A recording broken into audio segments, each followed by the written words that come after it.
Next on the DragonShip, we're going to be talking about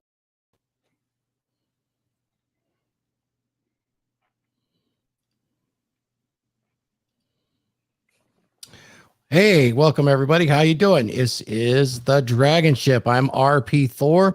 Let me bring up the panel. It looks like we had a little glitch with our video, but that's okay. Let me bring everybody up. So what are we talking about? We are talking about something pretty fantastic today. Gentlemen, we are talking about Poon for dishes. Who would have thought about it? If you traded just a little bit of scrubbing on the dishes, unlimited amounts of the trim would become instantly available to you if you were in a long-term relationship, because good Lord, Oprah said so. So did all the other talking heads. It was on Good Morning America. If I could just trade a little bit of this sexual currency for doing some chores around the house, because good Lord knows she was so busy she couldn't get the chores done. And you don't do enough chores around the house, Glenn. You know what? That triggers me. It's a trigger. I heard that in therapy way too many times when I was married. All right, let's not go down that road. I burn brooms and mops now. I set them on fire when I see them. You did. Now, I don't know about you guys, but, you know, as a grown adult man, I knew how to clean my own toilet. But if I could go out there and make $200 an hour, that's much better time spent, right? But for some reason that fails to meet the sensationalism of modern American women, whereas us masculine men don't do enough chores. And apparently taking out the trash and, you know, scrubbing some floors and having a little, you know, I like when the guys put on that apron, you know, where you think they're going to do the barbecue, but then you don't. You actually go in that kitchen, right, and chop some stuff up. So this whole thing today, we're going to talk about chore play. Glenn, you did a video on chore play, and it was pretty darn funny. I don't have it queued up for some reason when I selected it. Grab it? Up. You want to grab that while we're chatting? I'll grab it. Go ahead. I did find something pretty interesting that I might bring up later, and I found an Urban Dictionary definition of chore play, and I don't know where I found this thing, but it was the best definition I'd ever seen because it didn't fit in with the modern political schema on these things, which is chore play. I'll read it while Glenn's getting that video ready. When a beta male listens to the advice of others, usually of a feminine persuasion, that he should take up more household duties, chores, and menial labor from his wife in an effort to help his failing marriage, likely plagued by a dead bedroom, what is expected is to implicitly understand the virtue of testosterone is that sexual desire cannot be negotiated. His efforts to put in currency in the form of service will not buy him sex or respect from his woman, despite the harmonious reassurances from women of the opposite. So you can say whatever you would, you know, about the chores, you know, it doesn't really get her going, so to speak. But you certainly wouldn't imagine that from some of the videos we saw, huh, Glenn? Yeah. So what is chore play? Oh God, it is the most god-awful thing that was ever mentioned, and like the most unbiblical thing I've ever heard of in my life. But let's just, yeah, here you guys go. We're going to start this Friday with a little. Have you heard of chore play? Chore play. It's doing chores in order to entice your partner into having a little fun time. Know what I mean? You know what it means? Yeah. So we're asking because Kristen Bell says that her husband, Dax Shepard, has been working on his chore play. By the way, we didn't know chore play. We don't even know what this is. We didn't know it was a thing. But apparently it is. Yeah. Because they're doing it. So what it means is Dax Shepard was outside doing some work. And he was doing it so that Kristen would look out the window and see him. What is he doing? Is he power washing? He's much more muscular than I thought. Yeah, me too. Wow. Look at that tank. Okay, now I'm okay with that tank top, actually. Chore play. Chore play. Let me just explain to you guys this about chore play.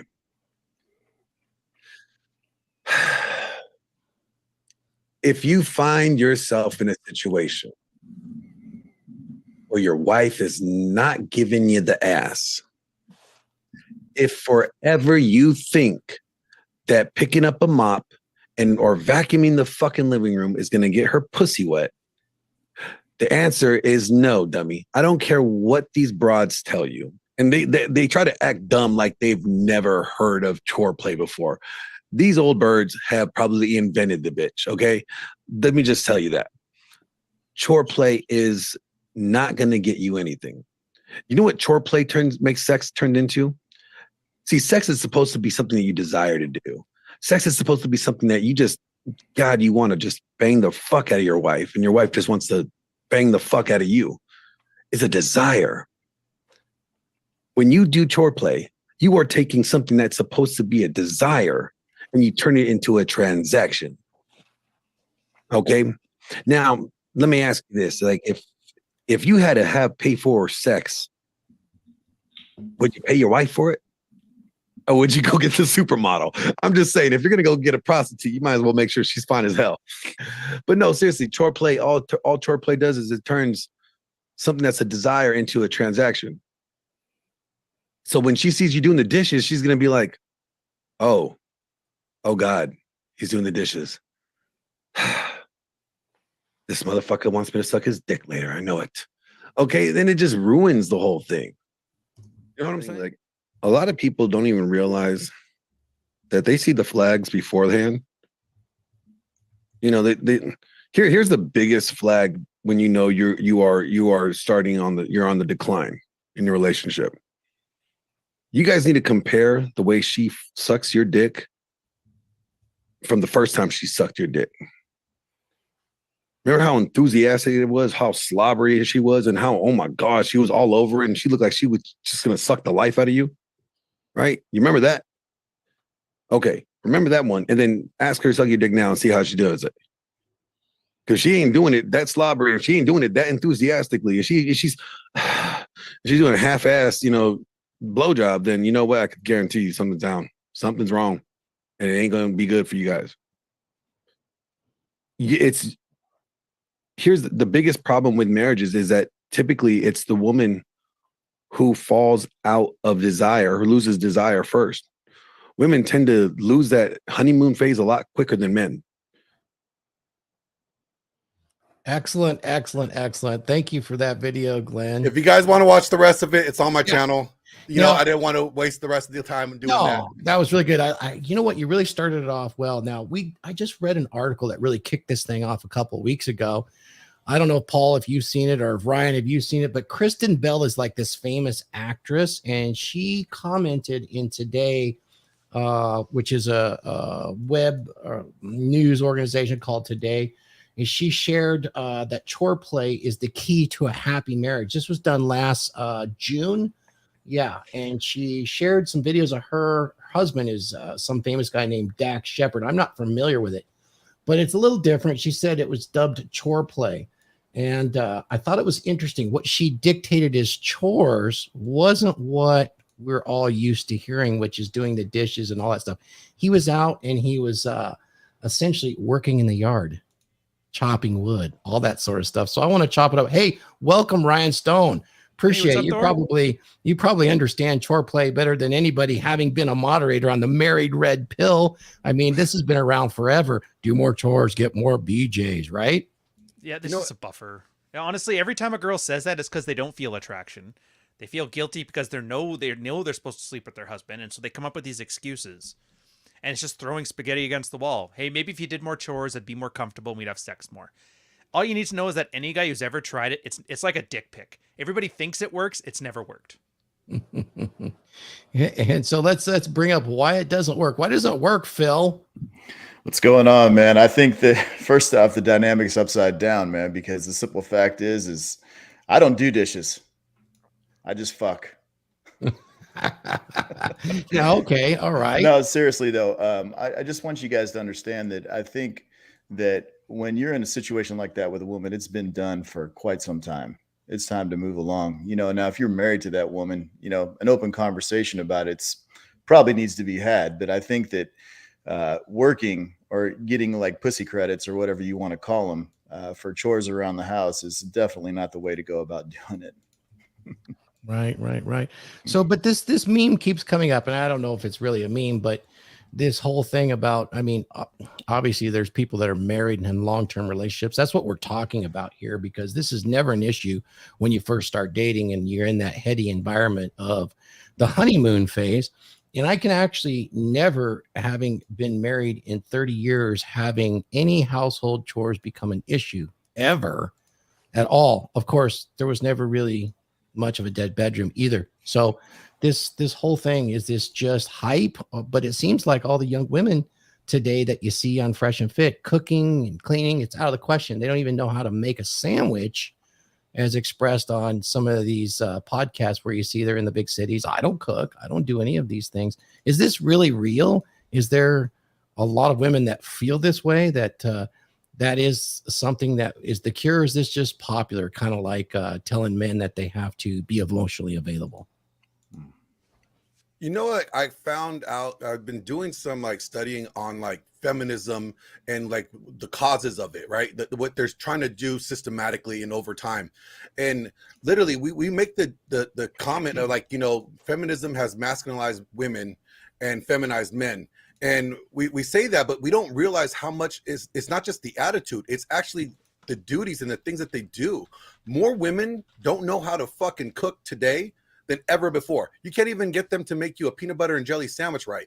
And it's like, why are they not, they don't understand that. Why? Because they're not taught that. They're taught that that's beneath them. They're taught like that's not, you know, appropriate for them. That's serving a man. And what's the quote say? Like, never do anything for the express pleasure of a man. You know, Ryan, isn't that what it is? Yeah. Rolo puts that one. Yeah. It's And like it's the like feminist argument. And so they're like, why would I learn how to cook good? Because I'm not going to cook for no man. If anything, he's going to cook for me. That their mindset has changed. One thing I hear a lot too is women say, "Oh, he just wants a maid. He just wants a maid." Which is complete nonsense. They don't want to do their natural duties. One thing I think too, a lot of this chore play stuff goes back to is the love languages. Came out in like the early 90s. It's like the chore play Bible. Men, they start becoming unattractive, like Ryan says. And so women lose attraction. They don't necessarily know why either. So they read books like the love languages and think, yeah, I could use more help around the house. Maybe that'll do it. And then, guys are sitting there because their wives aren't screwing them anymore. So they start Google searching, well, how do I get my wife to fuck me? And so then, they come up with the love language book. They read that and they go, oh, I'm just not speaking my wife's love language, which is to do more chores, which is complete hogwash. It comes down to covert contracts, nice guy behavior, guys trying to do this one thing so they can get sex, right? So they're trying to negotiate. It just doesn't work. Yeah, I think it's definitely covered that a lot of ladies use for sure. That the whole love language thing. It reminds me of what that Brene Brown did. We talked about, where she came up with the fact that vulnerability meant something that it actually didn't, and then created a whole series of books about male vulnerability, and then went around to all of the universities and TED Talks about vulnerable. And now, lo and behold, I cannot look at anything that's broadcast without hearing some man say, I need to be vulnerable, or I expressed my vulnerability, or I'm emotionally available. And this whole chore play thing seems to me that it falls right in that category of meaninglessness. What was I watching the other day? Oh, I was watching Myron. I was catching a really quick clip of Myron. Is it Cian or Sheehan Reynolds? Is that her name? The one that does the grilling, where they do the little date situation. And Sean, is it Sean? Is it pronounced Sean? Sean or Sheehan? I don't know. It's pronounced Sean. Not really too sure, but here she is. A little bit of a little bit of past that certain barrier that we, about this high that we call the wall, and he's saying something about having the girls make clean up for him, helping him out, being a benefit or adding to him was very important in a relationship. Was that she was more of a benefit. It really was an imperative to him, and her immediate response is, why don't you just hire a PA, personal assistance, meaning, which I find that kind of interesting because she talked a little bit about that vulnerable, emotionally available crap that's totally meaningless. I call it sign language, or that guy Kevin Sam has called it sign language, is kind of meaningless today. But yeah, the whole chore play thing I find super interesting. Let's hear from some of the older guys that's been around for a bit. Mark or Wraith, you guys want to comment a little bit about your experience throughout the decades? Similar to mine, I would imagine, because you guys have all been in long-term relationships, and you hear someone like on the Good Morning or the Today Show talking about how amazing this communication is when men and women, or women in particular, watch their man doing some household chores. Well, a chore play, I've never done that. I think it's just another trend, another somewhat ridiculous trend that somebody's putting out there to, I don't know, to negotiate real desire. You just really can't negotiate that. She either wants to be with you or she doesn't. You either want to be with her or you don't. You're not going to be able to, well, I'll do this if you do that. I mean, you can do that and you may have good sex, but it's still not going to be the same thing as her actually desiring you and wanting to be with you. I don't see it. But if you're taking advice from women, what's that like, trying to catch a fish by talking to the fish, how they want to be caught? It's the same thing. A lot of times women think these things, well, yeah, I'd really appreciate my man more if he did this. Yeah, that sounds, to a woman, that sounds good. But how many times do women not really know what makes them attracted to a man? So I think in their mind, they're thinking, yeah, this is a good idea, and I need some help around the house. And to back up on, you guys were talking about, one of you guys said something about cooking. Yeah, to ask a woman or tell you want a woman to cook or to clean, they see that as subservient. I mean, and it's actually just part of what they do. And you as a man, it's no different than you as a man going out and, what do they want to call you? You could call yourself, well, you just want a workhorse. You want a man to support you. You just want a workhorse. But men don't look at it like that. But the modern women look at it like, well, you want somebody to cook and clean? I watched a show 30 years ago where a man was up on stage, I think on Oprah, and he said he wanted a traditional wife that cooked and cleaned. And he just got ranted almost off the stage for that back then. And it's even more so now. So I don't see how that does anything except demean the man by him seeking her approval that maybe she's going to honor him or bless him with something. It seems ridiculous to me.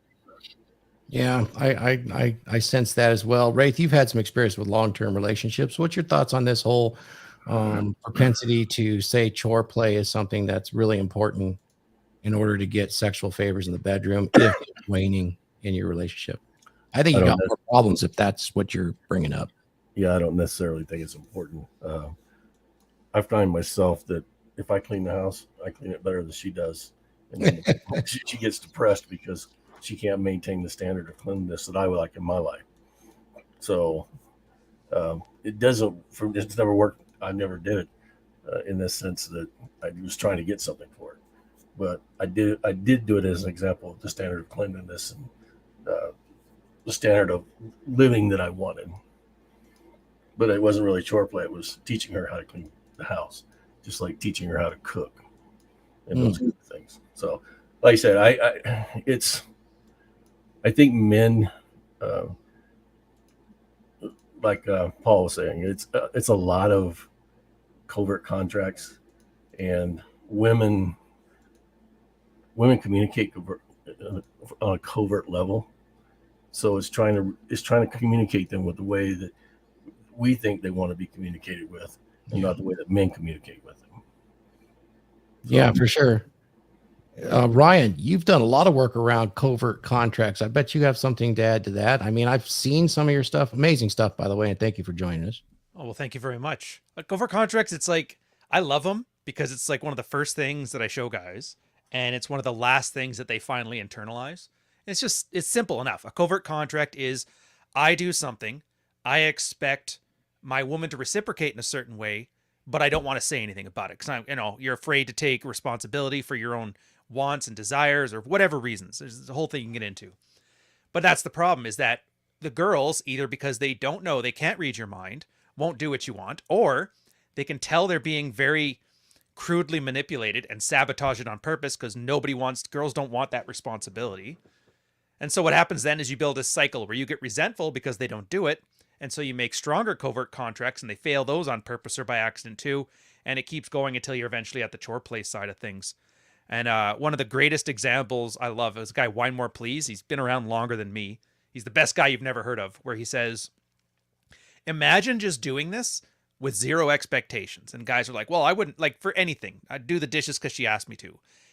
Would you be willing to do them if you got nothing out of the deal?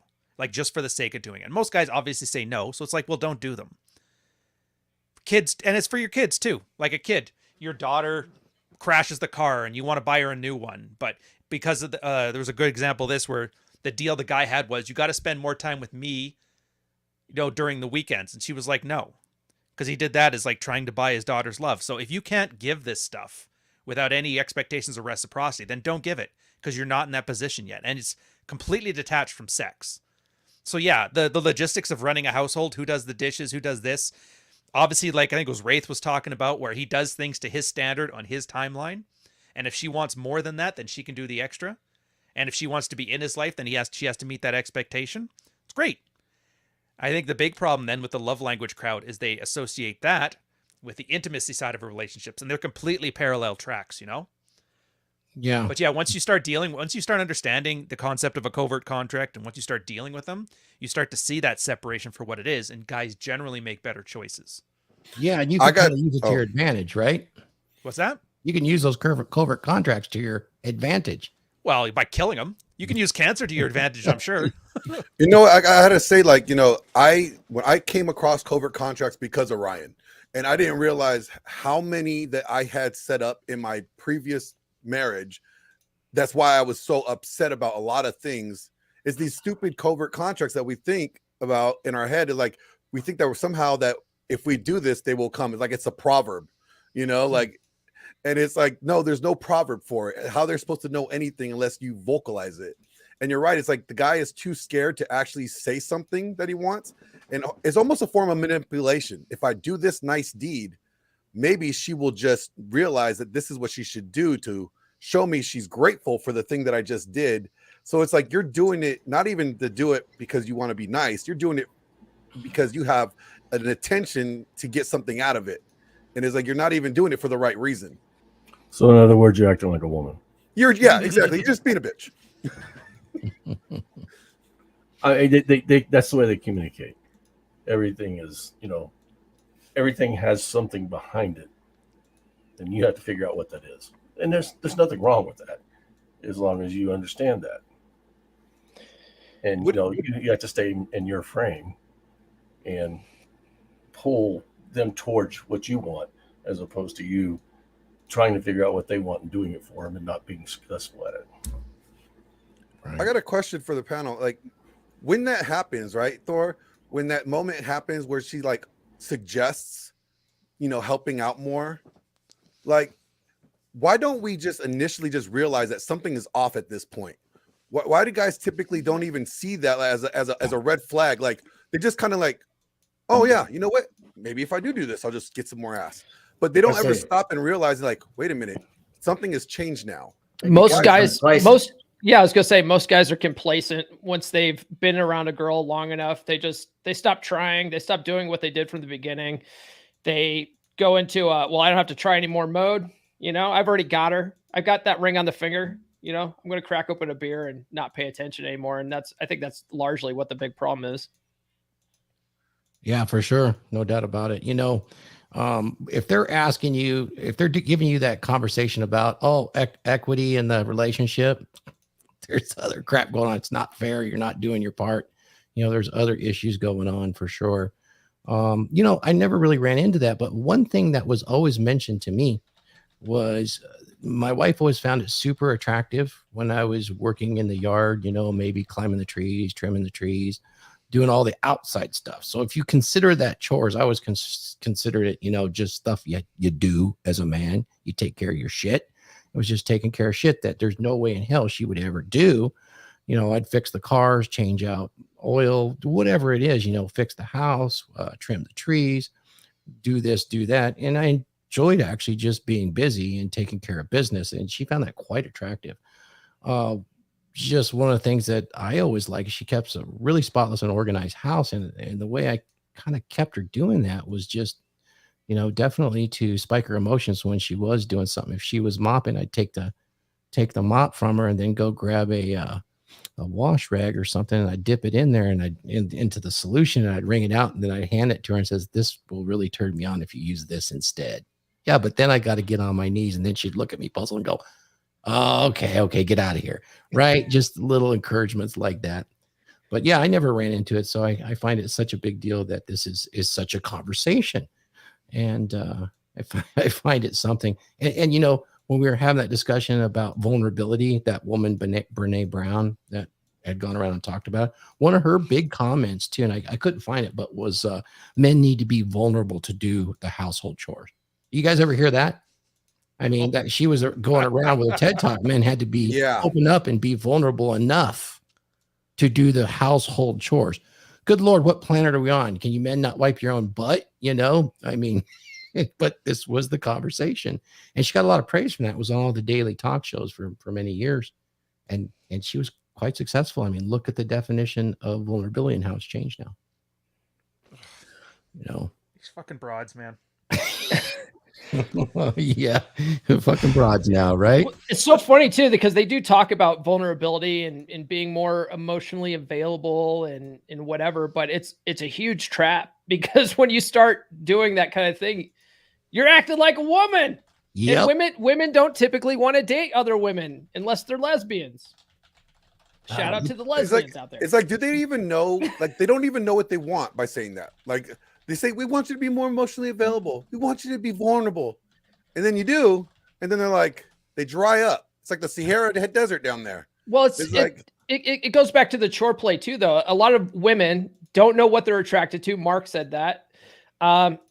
They're raised with the same programming that we are, right? So they're raised to go, I should think it's sexy when a guy's mopping.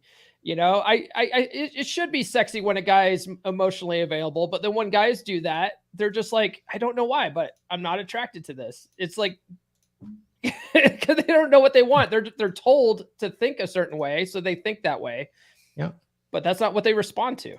No, you're absolutely right. I mean, if their girlfriends say chore play's the thing, or if your man's not emotional, they all jump on that bandwagon. That's why I always say, when you're getting into a long-term relationship, make sure she's the influencer and not the influenced. And you know, there's something interesting though. Women, they like that security in a relationship, right? And if you're doing the manly stuff around the house, that goes a long way to her doing her part. I'm just going to say it. Look what Coco has to say. We know Coco. She's familiar with a couple of us on the show, and she's real familiar with Glenn right there. But I've heard this repeated time and time again in good long-term relationships. You know, it really gets her going to see Glenn out there, you know, getting a little dirt on his hands and doing what men do. I'm sure that at some level, Ryan could explain to us that it makes her feel very secure and protected. I bet that has quite a bit to do with it. Are you asking me or just suggesting? Oh, no, I mean, yeah, I'm asking a comment on that when a woman says stuff like that. I think that's more genuine than her asking for the household chores. This is going to be the most misogynist thing I say today, but I really don't care about the mouth noises. Girls don't know what they want. They don't know what they're saying. Chances are, if I do something and it works, it'll have nothing to do with them giving me advice. So they can talk, whatever. It's the actions, man. I just focus on the actions. If we have a great, healthy sex life and I got spare time to do dishes, yeah, fine. I'll help out with the dishes. That's great. Or I'll do them myself. I'm a grown man. I know how to iron. Yeah, but if things aren't going well and she starts complaining about something or the other thing, I'm like, it's obviously not about that. Like, how many? Like, let me just ask you this: how often have you gotten in a fight or argument with your girl, and then you realize she hasn't had lunch, or she's tired, or it's like a day or two before Shark Week, and then when you solve one of those problems, give her a nap, give her some food, and I don't know what you do for PMS, just give her another box of tampons. I don't know. That all these problems and all this argument goes away. So, do you really even need to have a conversation at that point when you can just obviously look things and just do it yourself? Probably not. Yeah. You can just let them walk out the door and wait 5 minutes and they'll come back and act like nothing happened. Yep. I don't know if you've ever experienced that or not. As long as you don't. Yeah. I love those though, because then you just, you don't rub it in their face. You just kind of let it go and just move on. Go on with the program. I will say this is like a side thing. Never expect an apology. I've seen so many guys. Absolutely not. Well, they're never wrong. Why would they apologize? I don't even care. Like, what does an apology do? It's just to make me feel better. It's to take accountability. Dude, I've been watching my prime minister apologize for 3 years, not change one goddamn thing. Yeah, and apology is really not taking accountability, you know. It's just like when you're speaking to somebody and then you do, well, you know, I really agree with you, Ryan, but that that means everything I say after that is I don't agree with you. You know? Like, why even engage in the theater? Just come back. You're acting good. I'm acting good. Everybody's happy. Okay. Do we want magic words on top of this? It's like, I'll be fine. Let's just move and along. when they do apologize, they apologize not for their actions. They apologize for the way you took it. I'm sorry that you took what I said to mean something else. It's like they're not even apologizing for shit. They're apologizing for you. They're fogging. Oh man, I had the best apology. It wasn't from a girl. It was from my brother when I was about 10 years old. Right, it's the best apology. And I had my dad. Me and my brother were fighting. Right, and I ended up spraying Lysol on his face. Because he had started a fight and I did this or did that, and who knows, he did something to me. But my dad was disciplining us, you know. And he wanted my brother to apologize to me, right? So the best apology I've ever heard was when my dad said, Arn, say you're sorry to Thor. And he looked up kind of crying. I think he's like 8 years old. And he sat there and he said, Thor, I'm sorry, you're such an asshole. And then my dad started laughing and everybody started laughing. So it's kind of like that. I've seen apologies come from women like that, where just like you said, Glenn, they're apologizing that you took it that way, you know. You know what? Men could learn a little bit about how women never apologize. Guys apologize too much for stuff that they don't have any control over, and it really makes them come across as weak too, you know, especially in a relationship dynamic. So guys really should work on not apologizing all the time too. Yeah, well, I think there's more to it than it gives off the vibe that you're wrong and that you're deferring, like that acknowledgement. Like when you're constantly apologizing, even when you're not, like guys will apologize for shit that they're not even needing to apologize for. And when they do that constantly, they keep, in a way, they're deferring. They're always telling them, you see, I'm right. And you're acknowledging, yes, you're right. You're more right than I am. Then I should defer my decision making to you. It kind of gives them that thought process. Like, you can't trust what you say because she's always right. You know, I wanted to say something about that apology thing right there is, you know, if you do make an error, own it and just move on. The thing is I agree 100%. A lot of guys, they just apologize for no reason. I mean, you can I walk through grocery stores and people walk just by me. Oh, I'm sorry. Grown men. And I'm like, dude, you have nothing to apologize for. It's amazing to me. It is that people do that. I mean, I don't even understand why. You know, the thing is I'm just minding my own business. But see, that's the thing in relationships. In my experience with my girl, I don't apologize for anything unless I mangle something. If I mangle it, then I own it and then I fix it and I move on and we're done. It's not even talked about. It's not even thought about again. It doesn't happen again. Phil, do I need to get the disclaimer out again? Dude, I'm going to keep it G-rated. It's fine. Hey, if you make a mistake, you just say, I was wrong, and you move on from there. You don't let them bring it up over and over again. I mean, if you make a mistake as a man, you admit you made a mistake, but you're making the mistakes because you're the one that's supposed to be leading and making the decisions that they don't want to make because they don't want to be accountable for them. My daughter just told me the other day, 16 years old. She said, I don't like to be wrong. She doesn't, you know, she's from the mouth, from her mouth, a woman, a girl, she'll tell you the same thing. They don't like to be wrong. They don't like to be accountable. Yeah. Guys will also apologize because they're afraid of their woman's emotions, you know, and they want to end the argument. They want to make her feel happy. So they will just basically fall into her frame by doing that. Hey, Paul. Yeah. Hey, Paul, wouldn't you say that they're already emotional hostages in that situation then? Yeah. Oh, 100%. If they're afraid, there you go. So they're not they don't operate in their frame if they're afraid if they're in that situation. Well, it's I think a clear sign that they're in her frame. Yeah, 100%. I think what I was alluding to was he was saying that most guys are afraid of her emotions. So they're already a hostage long before you know, they call her, you call her out, she blows her stack, And then, oh, well, I can't say anything anymore. I can't hold her accountable anymore. But that's the problem, right? Is a lot of guys, they're hostages at that point in time. Yeah. I was just kind of teeing off of what you were saying, Paul. Yeah, absolutely. And you'll see this a lot with the whole where do you want to eat honey argument. Right? Yeah. Because guys will ask her where she wants to eat, get mad that she won't pick a place, but they're afraid that if they pick the place that she won't like it. They're afraid of her emotions. And it's like, dude, if the funny thing is, the cure for that is to just pick the goddamn place and That's tell so her true. you're welcome to join me if that's the cure. Be a man. You know what? Like I told my kids when he was younger, you get what you get and you don't throw a fit. All right, simple as that. If we're going to go here, I asked you to suggest a place. You didn't want to suggest a place. All right, we're going here. Simple as that. Yeah. Well, I don't want to eat there. Well, too bad. What you get? Yeah. Well, I think as men, we're more goal orientated. So when we get into a disagreement, we just want it to be done. We just want to finish it. But women like the journey. They like that drama. They would like it to continue on. Or we just want to say, okay, we'll just go here and that's it. But it's a mistake to do that because we're complying, we're supplicating to their wishes. And they don't want that, even though they will argue with us like they do want it. Yeah. Way too many men let women goad them into arguing with them. I don't argue with my girls. Oh, so it's pointless. It's totally pointless to argue with women. Right. Yeah. Yeah. So what is the approach? I've done it. I know. What's the approach, right? Like, so, you get this like scenario brought up to you. You tell your wife, like, look, I noticed we're not like, getting it on as often as we used to. Kind of want to get that back going again, And she kind of says, well, I'm so exhausted from, because she's not going to come out directly and tell you what she wants. She'll communicate. I'm so exhausted from the day and the kids and cleaning up the house. Like I'm just tired at the end of the day, right? So what is the remedy? Like, what do you say? Like, do you say, oh, well, I can help out with the house more because that's what a lot of guys do, or do you say, you know what, you need to put the kids to bed earlier and have better time management? Like Coco suggested that women need to have better time management. I think guys need to look in the mirror a little bit and go, would you fuck you?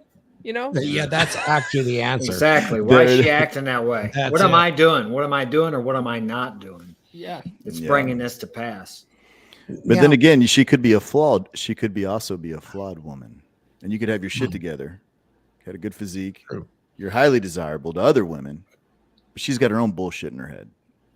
Possibility. That's correct. So how like, just throwing that out there. You guys start dread? Will you throw some dread game in there, Thor? I would do the early stages, and I know Ryan's got a book coming out on dread that's going to be super cool because I know where a lot of that stuff comes from. But the early stages of dread is not obvious. It's taking care of yourself, being the man that other men want to be, and it's basically dialing your shit in, much like Phil would say, "Do you want to fuck you when you look in the mirror? Are you a contextual alpha where you go? Are you doing all of those things?" It's definitely not the ultimatum that guys like to throw out, or the supplication, which is, I'll do whatever you say, honey, just tell me how to get the poon, because really the poon is about everything. And I need the poon. So I will do anything you want to get that poon. I will lick the bottom of your feet just to see possibly a little upskirt. You can't go that route because then you're a super nice guy and that turns women off terribly. I just watched an example of this on Attraction, which it's really about attraction. If they're coming in on those terms with you about doing things around the house, or you're not pulling your fair share. Let's exclude something like finances and things like that, where maybe you are screwing up. Let's just keep it to this.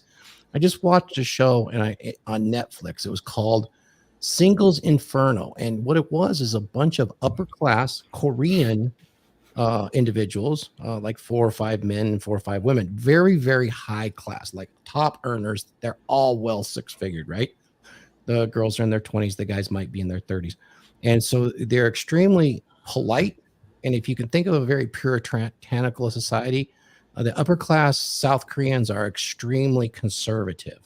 So even when they speak, they would never speak as openly as we would here. It would be considered quite offensive and inappropriate, right?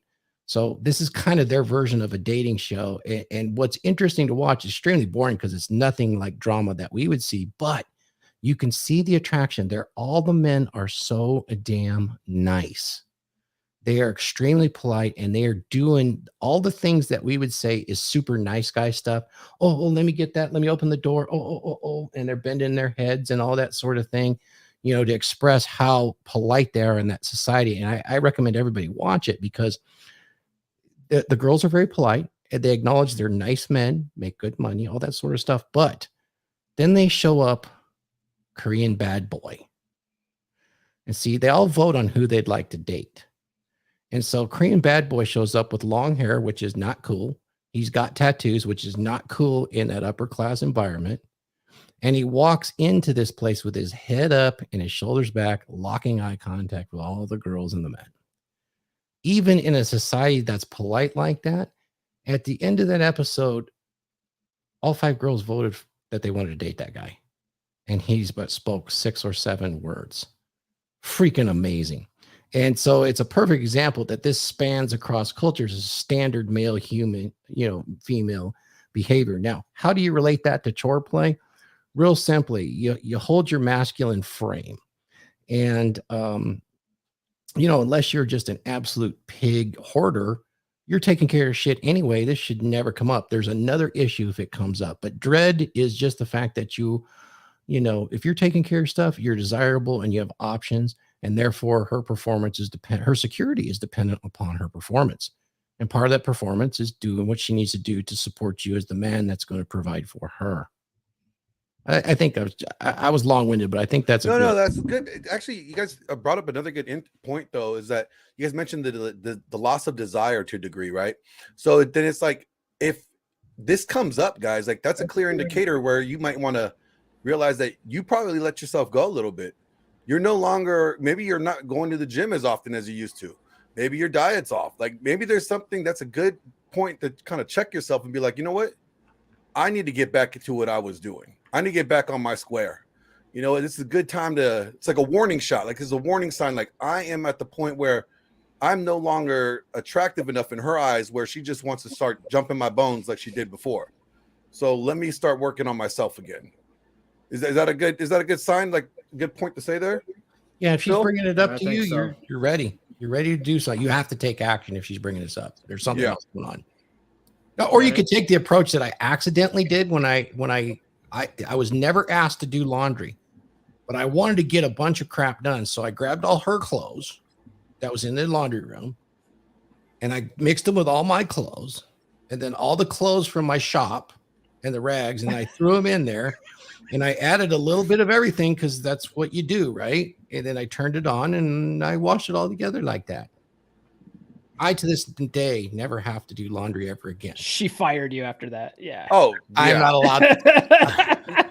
Dude, it's like, no, it's another thing. Like, that's another way to, it's another way to do it. Like, okay, you start doing the chores, but you do it in the way that she hates it, or you do it not to her standard on purpose. Yeah. You do it on purpose, and you're like, she'd be like, no, just get out of the kitchen. Get out of the kitchen. Okay. I will deny that was on purpose. You could also run some car parts through the dishwasher a couple times.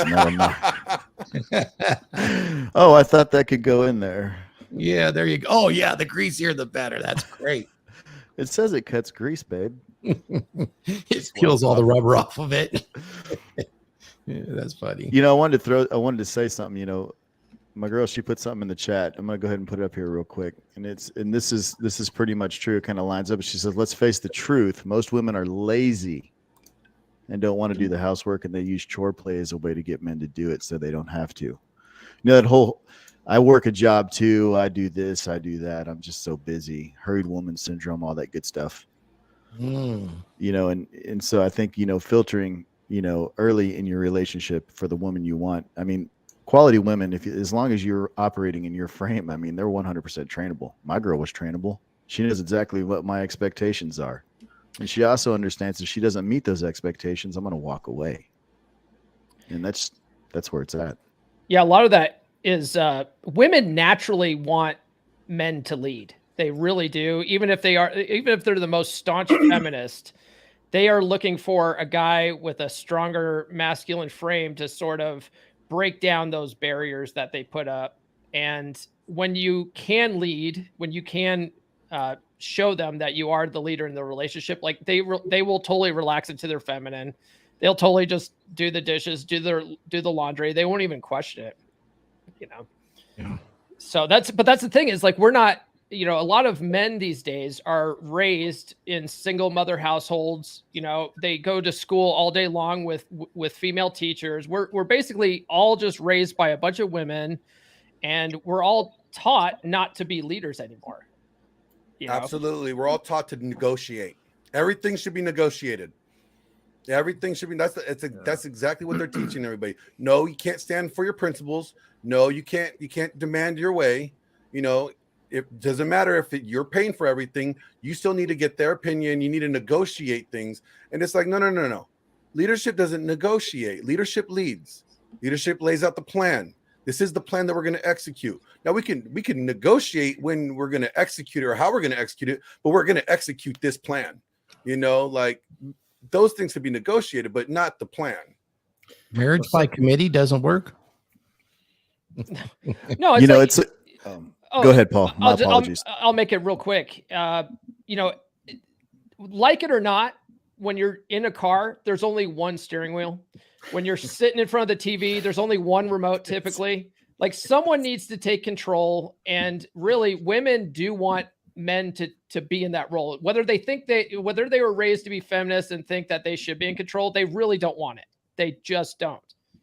Yeah, well, I've come to the conclusion that women don't want equality. I'm sorry, Phil, I'll let you hop in. No, it's good. It's good. But women don't want equality. And the reason why I say that is because they don't want equality in everything. They want equality in certain things. And I say, like, look, until they're willing to accept equality across the board, meaning equality to be accountable, equality to be responsible, equality to have to endure what men have to endure. But they don't want those things. They want the quality of having power and live in this egalitarian mindset, but they want you to still be responsible for the decisions they make. Right. So it's like, no. They don't want equality. Go ahead, Phil. My bad. The reason why they don't want control is because deep down inside, they know their lives are dumpster fires when they are in control. The problem is they get with a weak guy that has no frame, has no understanding of how to operate in a relationship. Number one, number two, how to operate as a man, let alone a man of any kind of status or have his stuff together. And so they're forced to take control, and that makes them bitter. And so they get out of that relationship, get into another relationship, and she sees a guy that, you know, can lead and handle business, but she challenges that constantly, you know. And so it's getting women to understand that, you know, hey, first off, you know, if you're with a weak guy, that's your own fault because you didn't vet him properly. Number two, in a natural dynamic, men lead, women follow. There it is. You know, no matter what society tells them, that's just the facts of life. You know, in our home, you know, I basically call all the shots. It's like a business, Paul, how we do it. It's like almost like an LLC, right? I'm 51% shareholder and she's 49%. It's like I'm the judge and she's the attorney. She wants to bring some information to me. I'm going to make a decision on it. We're going to roll. And living like that, our dynamic is good. If it's anywhere else but that, it's bad. And I walk away. Hey, Phil, didn't you just learn something about why they always fight with you, though? What's that? Go. Didn't you just learn it? We just talked about this. We talk about a lot, man. We just figured out why women always want to challenge you for your authority. Let me hear it. All right. So there's a scripture in Genesis. Oh, man, not the scripture. This is a good one. Here we go. I just want you guys to know it took me a week to get this out of my friggin' head. And now that's how far I've removed it from the brain. And now here it is again. Here we go. All right. So, Paul, like, just so you know, I have a degree in religion. That's my background. So I'm just trying to figure out, I'm like looking up, where's feminism? Is feminism in the Bible, you know? And I come across the scripture in Genesis, and it's Genesis 3:16. And this is like after Adam and Eve got caught eating the fruit and they're wearing fig leaves, right? And God, you know, is rendering his judgment on them. He already dealt with Adam. Now he's dealing with Eve. And he's like, you know, you're going to experience severe pain in childbearing, right? And the desire for your husband, but he will rule over you. But the actual Hebrew translation says this: you'll experience severe pain in childbearing. You will desire to control your husband, but he will rule over you. And it's just like, well, before that, they were in harmony. They understand the hierarchy and they respected that. But after the fall, it's like from that moment on, it's like she's going to constantly want to have that power. And no matter where she goes, she's always going to be under the governing of a man. So it's going to be either laws created by men, or she's going to be dependent on the system, which is ran by men, you know, or she's going to be dependent on the man physically, whoever she's married to.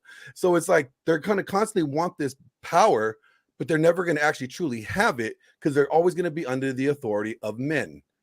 And so it was funny. So I just kind of blew Phil's mind the other day with that when we were doing one of our episodes. That story too, Rolo's been talking about this lately, that Adam's first sin wasn't that he ate the apple, was that he listened to his wife. Well, he watched her. She was there. Yeah. So in the real translation, Adam was there when Eve was eating it, and he never corrected her. He never stopped her in the process. And he's just like, well, I just want to be cool too. So I'm just going to do what she does. So actually the first sin was Adam deferring his authority to her. Yeah. Was that the first step toward a strong, independent woman, Glenn? Yep, that was it. That was it. If you actually and look where we are now.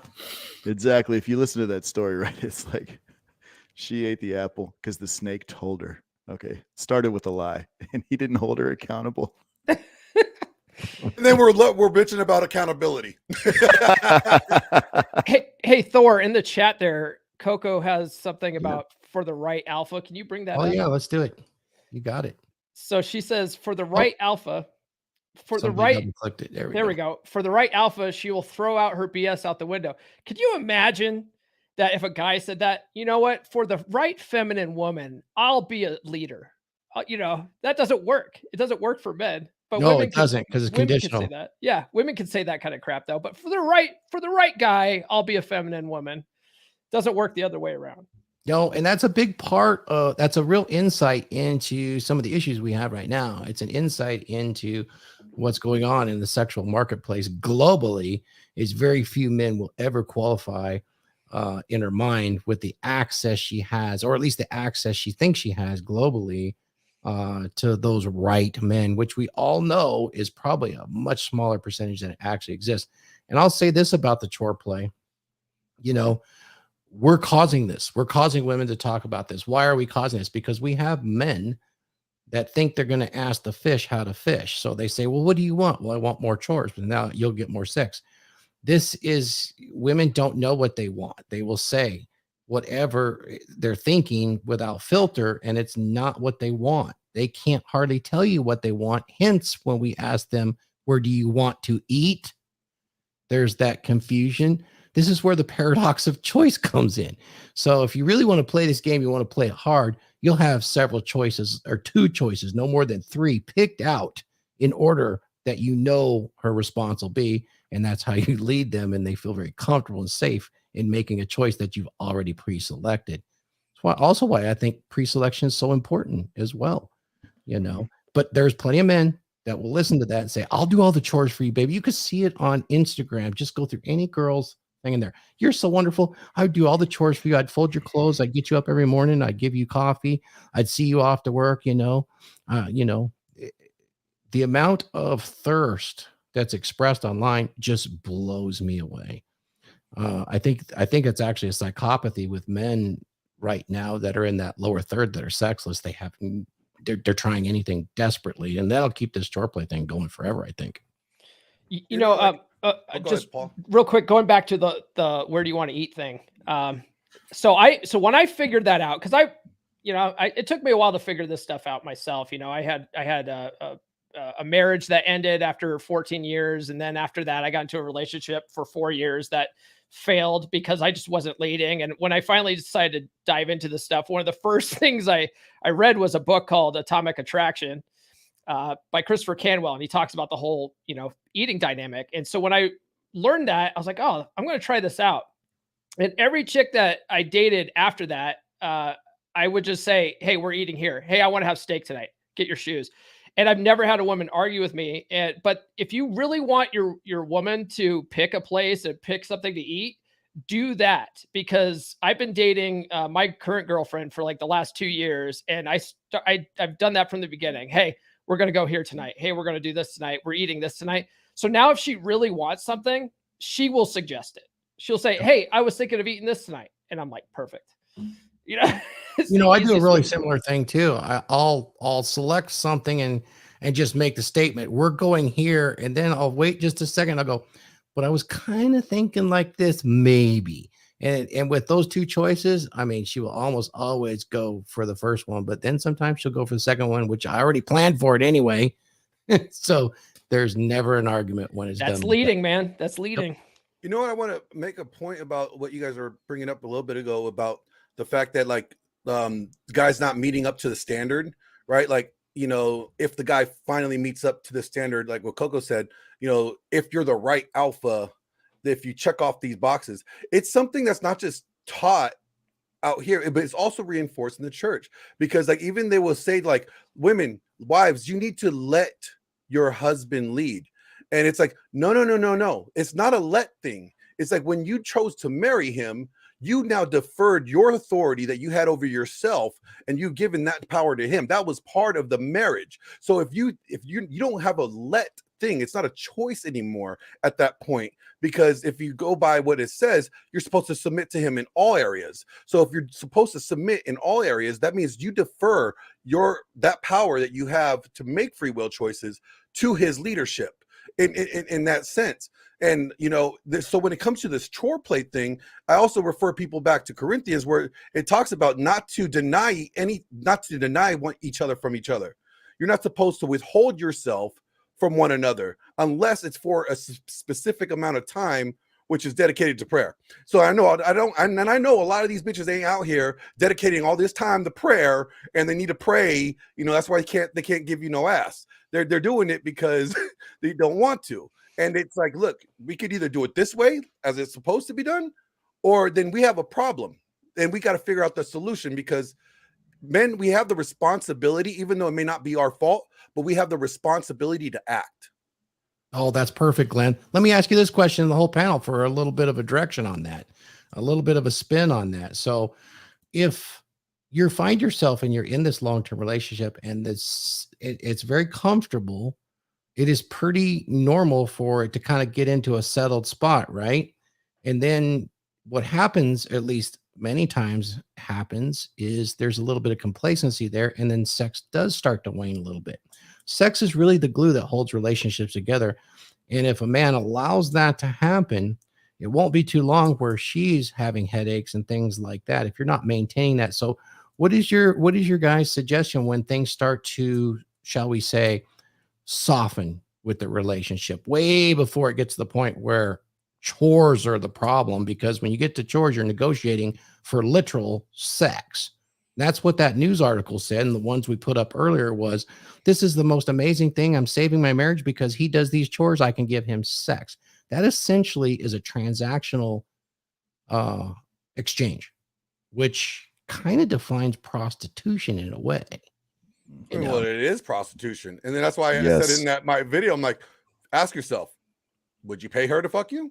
Or would you want to go get, if you're going to pay for it, would you pay for this, or would you pay for something better? So if you find yourself as a guy, I think we've probably all been there, where it starts to get a little soft. Relationship doesn't have that honeymoon part, but it's good. But things are just right there. I would say for guys, the key to avoiding that is you need to sort of have be lovingly detached from the relationship, so you can maintain that awareness, and you need to constantly be gauging your woman's attraction to you. Right. But a lot of guys, it's a lot of work to do that. I mean, it's not, once you get good at it, it becomes effortless. It's sort of like what you do naturally, but a lot of guys, they think it's too much work. They stop doing it. And so once you get to the point where you are sort of, looking at chore play as a possibility, you've already too far gone. Now you got an uphill battle. So the trick is to not get there in the first place. Yeah. No, I really liked what you said about that. You have to almost be like a third party observer and observe that attraction level to determine your next course of action. Yeah. Ryan says, I don't know if you've read his first book, Fuck Files, great book, but he talks about it as you need to hate your woman just a little bit. I don't think you have to go that far, but as long as you're just, constantly being aware of the situation and gauging that attraction and interest level from her, then you know where you need to be, what you need to work on, and stuff like that. If it's anything other enthusiastic from her, you're messing up. Yep. And if you can't spot what you're messing up, sit her down and ask her, what's the problem? Number two, if it's looking a little soft, you need to start banging her more. It's just it, man. Because sex definitely is the glue that holds a relationship together. A well-fucked woman is a well-behaved woman. Yeah, I think what I would suggest is like realize before you could even correct her, you have to correct you. Yes. Okay, because like if it's starting to fall off and you see noticing it's falling off on her end, more than likely you're falling off too. And you don't even realize it. So before you can address her falling off, you need to remedy yours. And then you get yourself back to, as Paul was saying, you get back to that level to where you start working on yourself and getting that uphill battle. And once you start making significant strides and you could get to a point where you're like, okay, I'm back on my game. I'm back doing what I'm supposed to do. I mean, that's why I said, like, when you guys get in a relationship, when you get married, it's like, you don't get to just stop everything that you were doing before. No, all you're doing is adding more things to do to that list. But it's a choice that you make. You're like, you got to do everything that you did to get to the I do's and then everything after that as well. Like, it doesn't just stop. So if you were in the gym, if you were on point, then you got to maintain that attraction. You got to maintain that status in her eyes. They say that marriage is red pill on hard mode, right? Yeah, no, seriously. It is. It's like if you're going to do it, you have to do it right. So I think a little different. Okay. I think all relationships are transactional. Any relationship you have is transactional because there's some basis for you're giving something for something. There's always an exchange. Absolutely. Right. There is. Okay. So, but the understanding is when I go in and negotiate that relationship in the first 4 or 5 dates or whatever, before we get into some serious relationship or 6 months, I don't waver from that negotiation. That's where guys start losing things. Okay, they waver from the negotiation. They start giving it's the death by 1,000 cuts, basically. All right, and if you're going to suffer that, then why be in the relationship? So, like I said, it's about we talk about frame, and a lot of guys don't understand frame. All right, it's having an expectation of yourself, what you want out of life, and the people that you bring into your life, and setting those expectations. And when they come into your life, giving them that expectation and holding them that expectation. Because if you're holding yourself to your own expectations, you have a right to hold other people to them. Excuse me, I'm losing my voice just a little bit. And way too many guys give in. They're saying, well, this is really good stuff. So I'm going to give this much. And then the next time, I'm going to give this much. You can't do that. And way too many young men don't realize that. They're always in the process of giving. And they don't feel like they have any right to take something for themselves. And I'm not talking, grape or anything like that. I'm talking about taking something and taking it and making it a part of you and making her a part of you at that time. She may not remain a part of you for the rest of your life. Right. But you can't negotiate. You can't keep renegotiating and expect things not to change. Yeah, particularly with those expectations, for sure. I think one of the deals is you can't logically communicate with a woman. We talked about that earlier, what you said, Thor, about the guy walking in the room. Okay, he communicated to all those girls in there and said few words. And what they push along with chore play is communication. You see a lot of these women therapists, you must communicate. I agree with that. But what they're talking about is telling men to communicate with women using their words. And as you guys know, that's not near as powerful as the actions and the presence of the man, which was represented by the man Thor talked about, the guy who walked in the room with the tattoos. So what are you communicating to her that it has gotten to the point where she doesn't want to be with you physically? You have to ask yourself that and then re-communicate to her the man that she's attracted to.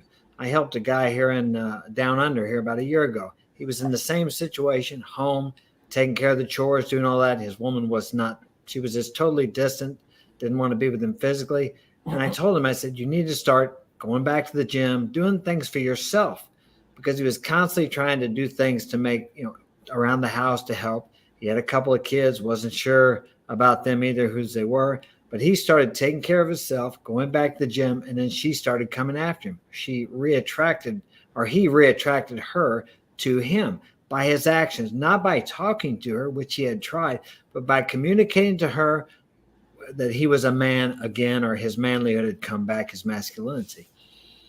Yeah, like in a way, that's him checking himself and realizing, okay, I fell off. Here, let me reassess myself first, because I can't address her until I address myself. And now that I'm back up to the standard which we agreed to, now I'm in a position to where I can address her because I'm upholding that standard that I told her that I would uphold. Right. He just needed a little guidance, and then he got on track, and everything got back good for him. And Paul was right. There has to be detached observation too. If you're not observing yourself and observing the standards and evaluating yourself against your own standards, how can you evaluate anyone else against your standards?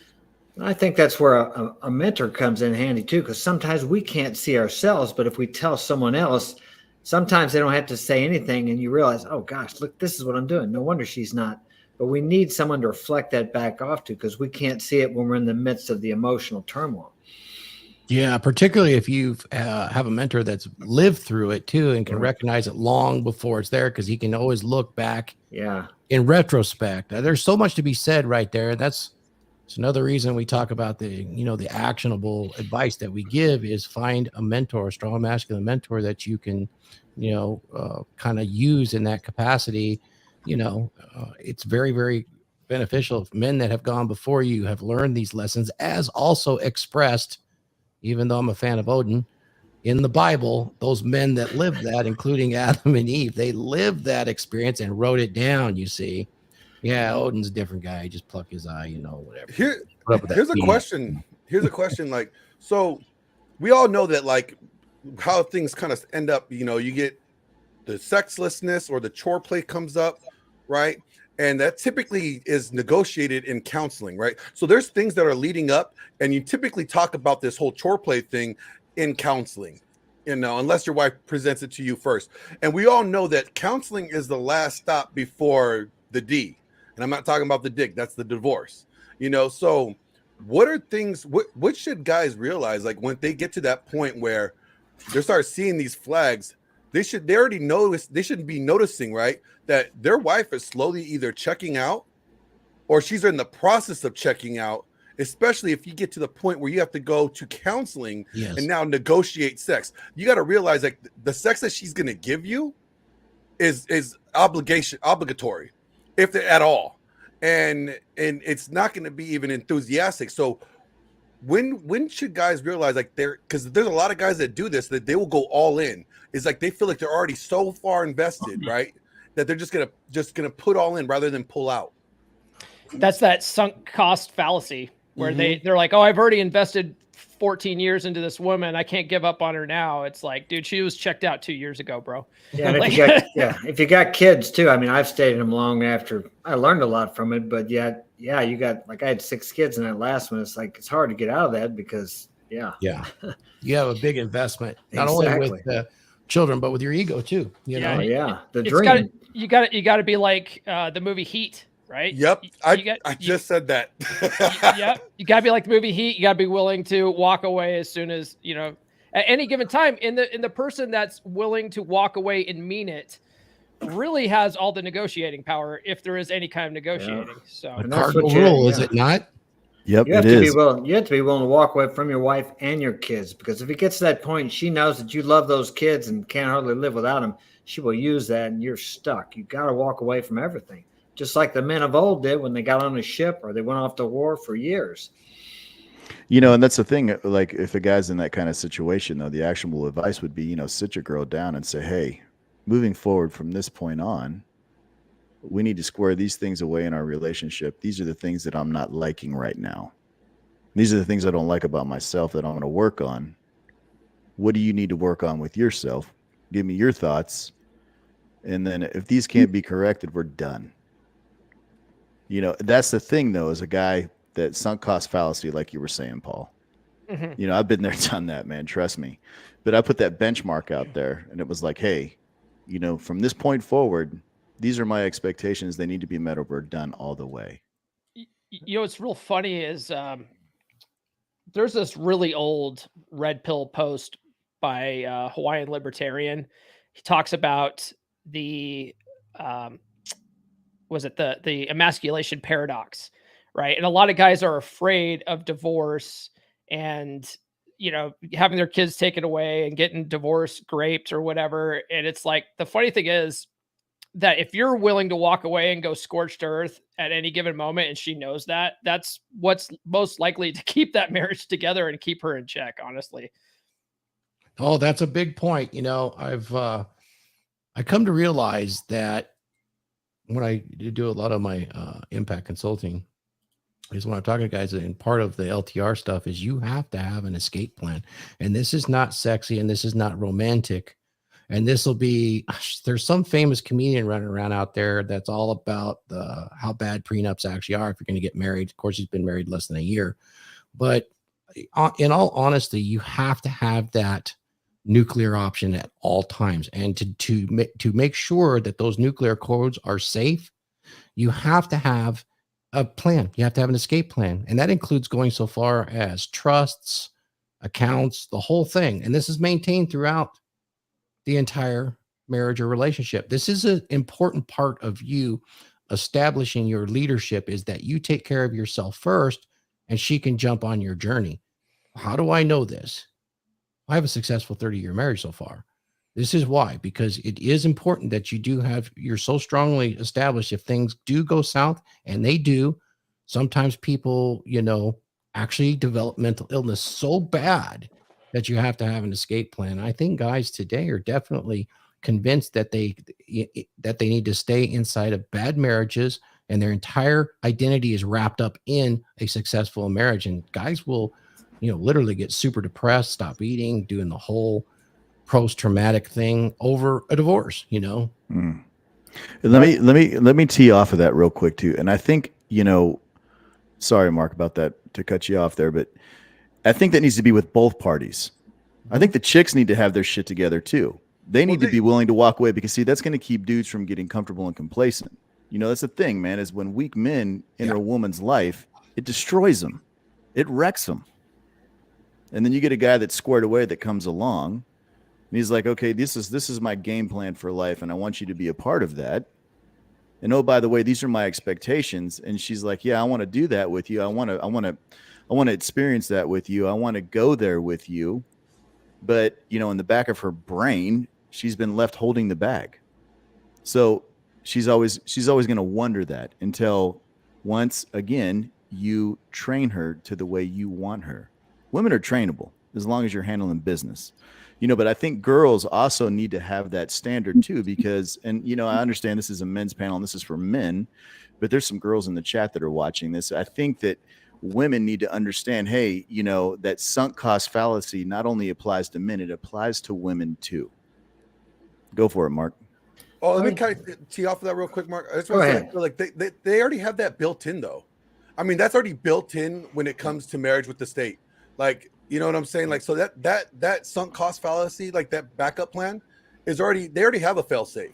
When they can just decide that they don't want to be in this anymore with no fault divorce. I mean, it already makes it so easy for them to gain or to have an exit strategy to where they actually still come up on top. I got to push on that. I got to push on you a little bit just on that. How many chicks do you know in your life that have stayed with dudes that were failing them?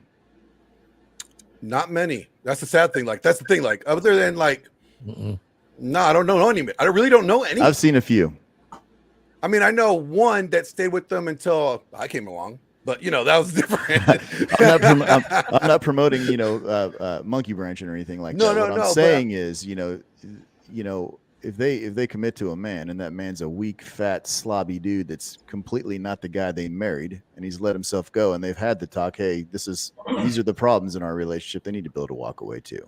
Oh yeah, I'm not saying don't go act like a miscreant and go hop on 20 cocks. But I'm saying with the divorce rate the way it is, it seems like they don't have that issue. You know, at 70% or 80% of the most divorces are filed by women. They don't have that problem. They already know that they have a fail safe already built in. No, it's not that. It's they know that society gives them the right to have standards, and it doesn't give men the right to have standards. That's Okay, very so poignant. they can sit there and they can enforce their standards. All right, so it's not that it's built into them in the sense that other than they know it's just society accepts that they should be able to have standards. The problem is men have bought into the fact I can't have standards, and when my standards aren't met, I can't walk away because they're afraid to lose. It's either the Poon, the materialistic things, or anything like that.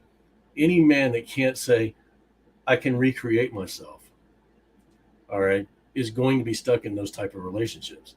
So as long as you know you can walk away, recreate yourself, and recreate your wealth and all that stuff, it's the attachment, okay, that we assign to the stuff we have with that person. You've got to be able to detach yourself and from those attachments. Way too many men can't do that. That's why when we were talking on the show about zeroed out, that's why they get zeroed out. They can't walk away from the attachments, whether it's the attachment to the children, the woman, the life they've built, because they think that defines them. Way too many men don't define themselves. They let other things define them. That is a problem today for sure. You know, Wraith, it's interesting. I want to address a couple of points here because I love where Wraith, he just tweaks it and it's like, holy shit. Of course, Wraith. What a gem you have there. Women experience just this perfectly anecdotal, and I'm going to sound like a whammon hater, and I'm not. But talking with many women in my lifetime that I have known that have gone through divorce, every one of them had a failing and bad man. In every regard, he was a slob, piece of crap, and she had to justify her exit. In retrospect, probably nearly all of them had some failings, but they were nowhere near what that woman said. In fact, they probably were some of the best men that those women had ever had, and nearly all of them regret it now. And that's just personal experience. So I kind of question the fact that there's a lot of women that pick bad men. They pick men that they're not comfortable maintaining a relationship with. That's what I think is actually going on. And, you know, men should take a lesson from that, you know, and women too. All relationships, all of them are temporary. You need to come into that relationship loaded like that, and you'll actually have better relationships. It's just the nature of how things are. Well, I think we need to define what successful marriage is. Too many guys look at, 50% divorce rate. That means 50% of those marriages are successful.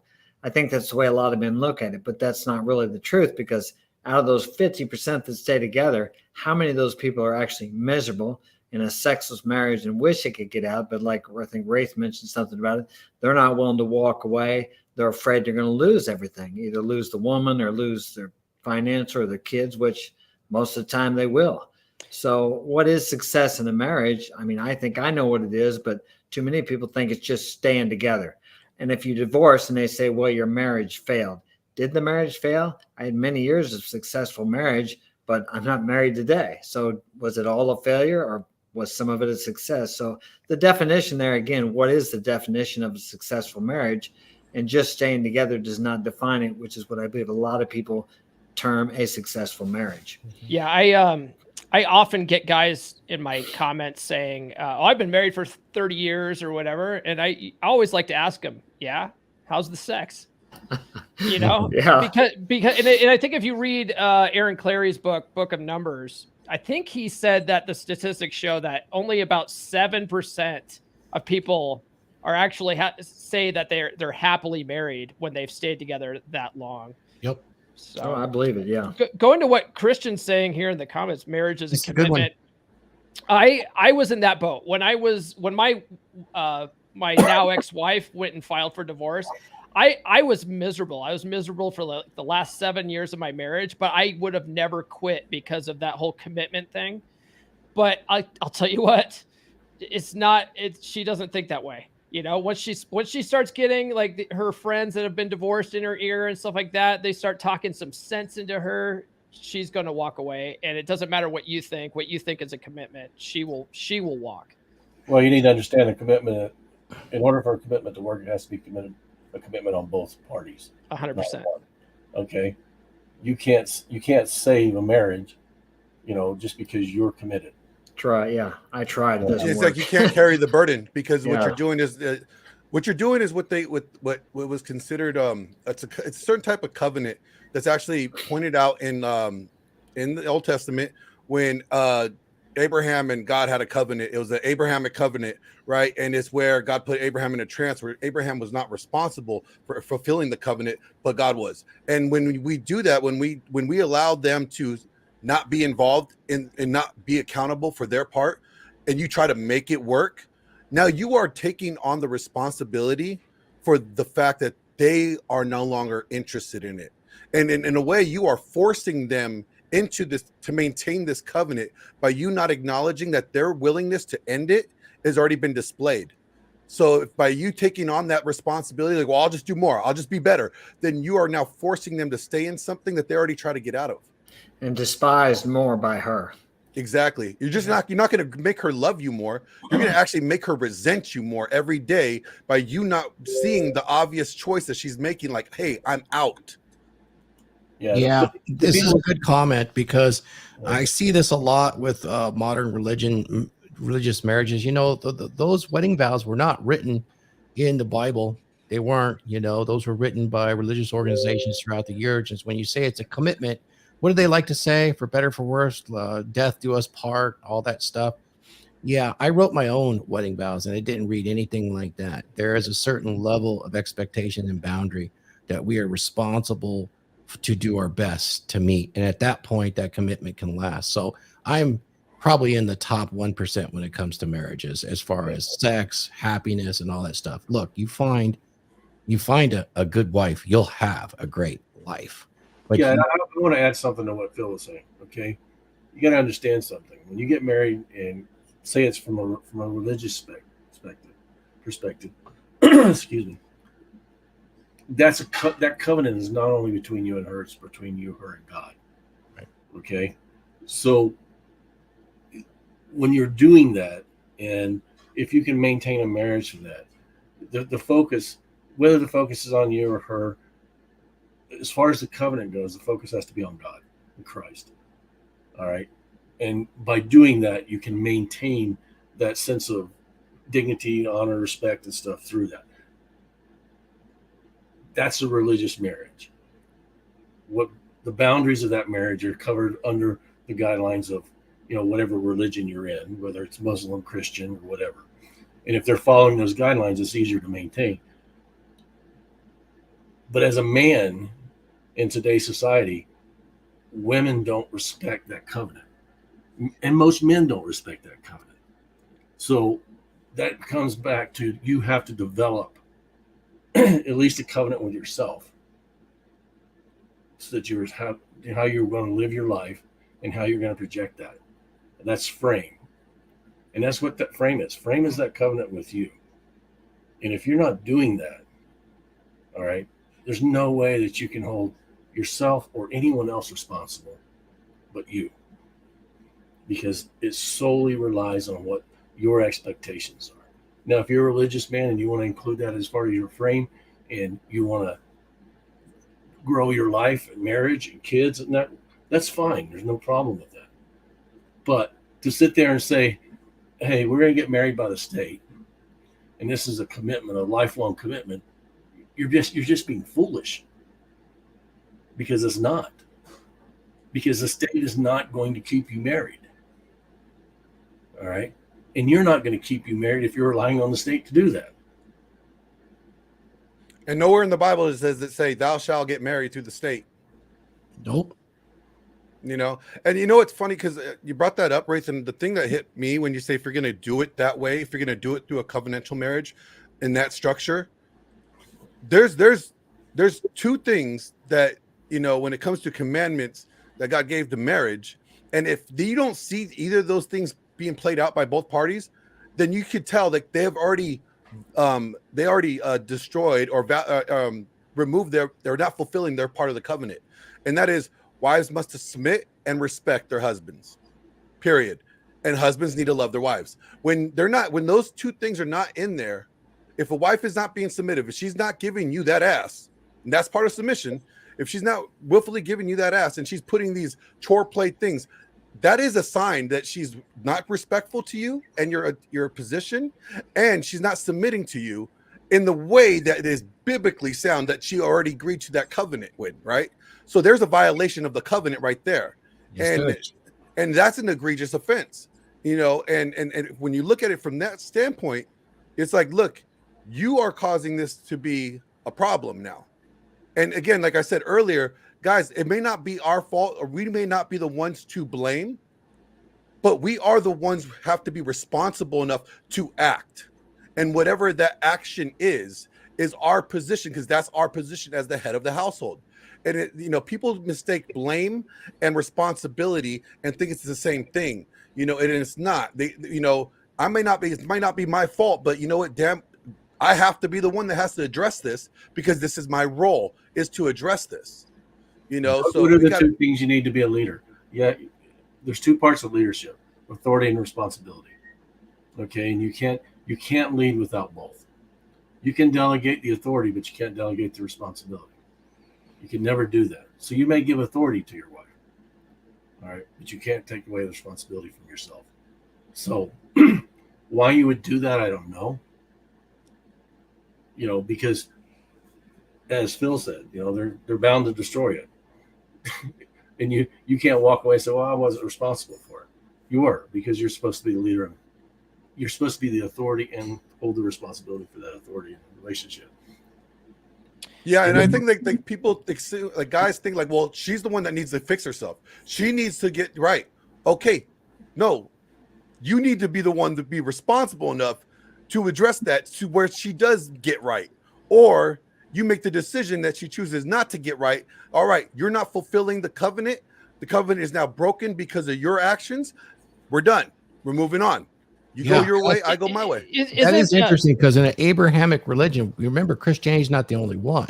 Right. Islam is like that too. And when that's done, the husband has the right, and he has to make a proclamation 3 times, and it's over. It's done. Yeah, and I'm I think sure you've studied that, Glenn. I think didn't Martin Luther do something similar too? He said, "Look, address it with her. If she's not fixing it, go to the church, address it in front of the church, and then go fuck the maid." Like that was his savage. Savage. A savage after our own heart. He took that approach from. There's a part in the Bible where it says when you're addressing an offense with a fellow Christian, right? You go to them privately. You address it with them. If the offense is not amended by then you go. You leave. You come back with a third party to be a witness. And if that doesn't work, you leave. You come back, and then you bring it in front of the church. Right. And you try to address it there. And then if it doesn't work there, then you treat them as if they were a non-believer and you cast them out. Like you're done with them. They're done. And I think that's what Martin Luther was doing. He was taking that approach like, hey, all right, you bring this up to your wife. She's not addressing it. Okay, then you bring it up with somebody in council. She's not addressing it. Then you bring it up to your body, the people that you are fellowshipping with. And if she still after that is not addressing it, then you go do your thing. Because at that point, you have fulfilled the steps that you needed to take to meet that end, you know, before doing what you're doing, before you go fucking the maid, you know. But a lot of guys, what they tend to do is they fuck the maid beforehand, and then they try to go do those steps and they fuck it all up. Yeah. And what they should have done is just married the maid to begin with, and we wouldn't have no short play shit. It'd be like Arnold Schwarzenegger. Didn't he have an affair with the maid for like 27 years or something like that? He didn't have any foreplay problems, did he? Hell no. But he had a kid by that maid, didn't he? Yeah. Yeah. It looks just like him too. Well, I think Phil made a great point. What you guys were talking about here earlier, he said, you sit down with the woman and you tell her about what you want her to address, but then you say what you have to address too, because it's gotten to that point more often than not, because the man is not doing what he's supposed to do. But too many times the man, and I've done it, he wants to focus on her and, well, you're doing this and this and this. And he doesn't look back at himself and say, hey, how did I allow it to get to this point? What is my part in it? Because until you do that, let's say you do dump her. Let's say she doesn't straighten up. You'll go right out and end up in the same situation sometime down the road with another woman with a different face, but the same thing. Yeah, a lot of guys just don't have any sense of self accountability. They want to hold women accountable, but they won't hold themselves accountable. Great book. Everyone should read it. Is Extreme Ownership by Jocko Willink. Well, absolutely. Got it on my bookshelf right here, Paul. Great. No, and Paul, it's excellent one, man. It is excellent. You know, and Yeah, I haven't read that. Paul, what you're saying right there is like facts, because like half the time, half the guys that are in this space are bitching about female not being accountable. Yeah, You know, but damn near 90% of them fail to be accountable to their own actions. Yep. You know, it's interesting. I spoke, Mark, to let you know, that's from my own experiences, because if something was sideways in my relationship with my girl, I'd look at her right in the face and say, am I missing something here? Yeah. Let me know. What's the problem here? And they will tell you, even without if asking. there's beef. Oh, well, there's no beef. Then what's going on? Yeah. If you listen, I just go to work. Yeah. I love that method because I used it myself very similarly. You know, you just tell the woman, obviously it's the Phil Foster method, and the Mark Daniels method is you tell the woman, come over here and sit on my lap. We're going to get something straight between us. Well, and way too many men today, they want to fight and argue with them. Oh yeah, you want to act emotional, and that's kind of like what I wanted to say. You know, earlier is that the female mystique, when we were talking earlier, I just never got it out. You know, is when you guys were talking about Coco's post about, you know, the right alpha. You know, she'll let all that go. You know, it's the feminine mystique or the female mystique. But I think women don't necessarily think they feel. Right. And that's I didn't get the opportunity to circle back on you, Thor, with that. You know, I think that a way a woman feels in your presence is going to dictate how she behaves around you. If she feels safe, if she feels protected, if she feels provided for, because you're handling your business and you're squared away as a man, there shouldn't be any problems. And if there is, once again, she could just be a flawed woman and you need to be able to walk away. Right. Well, I want to say something for women too. Okay. Or to women. If you have a man that understands himself, all right, he's not going to argue with you. All right. He'll discuss things with you, but he's not going to argue with you. Because the minute he argues, he's down at your level. All right. And you're wanting to exhibit feelings and emotions about what you're talking about. All right. And those don't usually accomplish an outcome. Okay, he's going to take action. If you say, hey, you know, this is what is wrong with our relationship, he's going to look at that logically and evaluate it. So, well, I can see your point, but he's never going to be angry. Too many young men think that they live their relationships by anger, emotions, and ultimatums. That's why you fail in a relationship. Guilty. Okay. And if you've been doing that in the past, you need to stop it. Yep.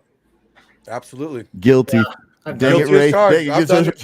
Just throw me up on the stand. You know, Firing squad. Get the cross out. Jesus, man. Gotta go repent now. Gotta go repent. I mean, I've got kids, and you can ask all my kids. I've been married twice, I'm widowed twice, but you can ask all my kids. They never saw me argue with their mother. It just didn't happen. And the girl I'm with right now, when she starts down there, I said, stop. Come back to me when you want to discuss this. Do you give her the look, Wraith? You just give her a look? Actually. You don't even have to say anything anymore. You're so masterful with that. Yep. She was going off today on something. I said, look, you're too young, you're too naive to think about this. I want you to really think about it and then come and talk to me about it. You know, Mr. Justin, my apologies. Real quick, Mr. Justin put something in the chat. He says, rule number 3, your voice volume is to never exceed my own.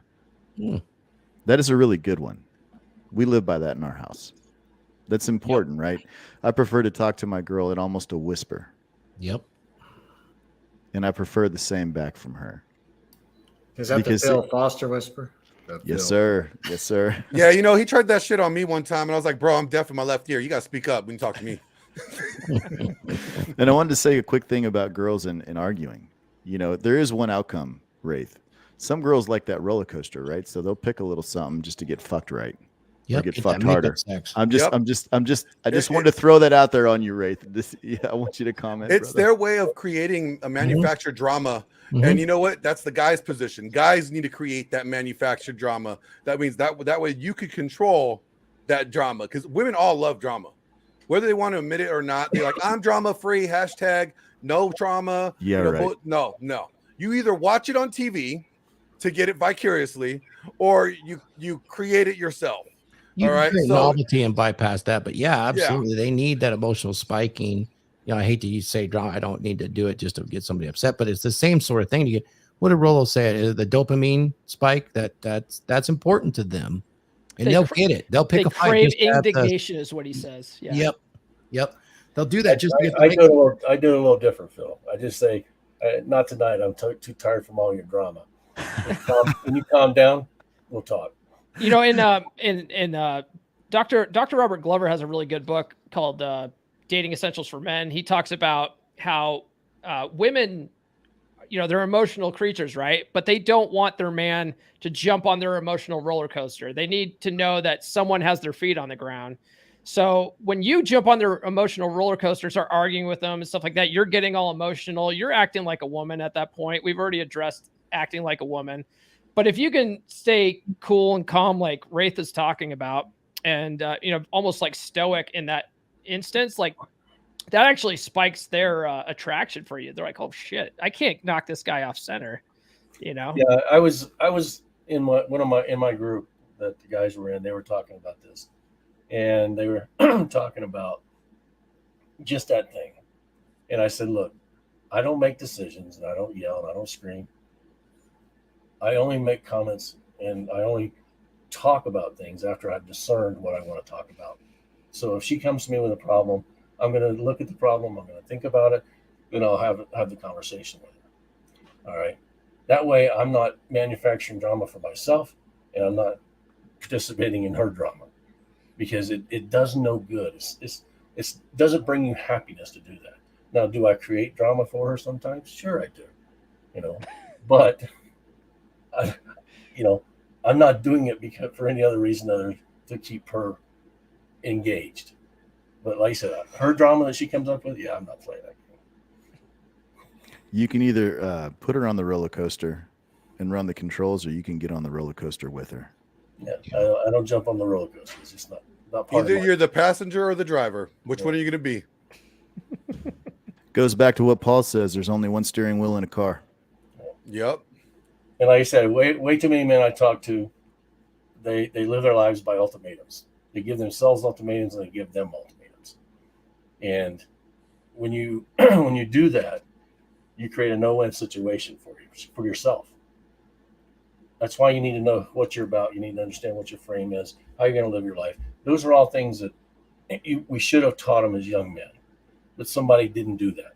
Whether it was because they're from a single mother family or whatever. All right. But 90% of the problems I deal with are men not understanding themselves and understanding what they want in life. Then they go out into the world and try to create a life based on what everybody else wants from them. Yeah.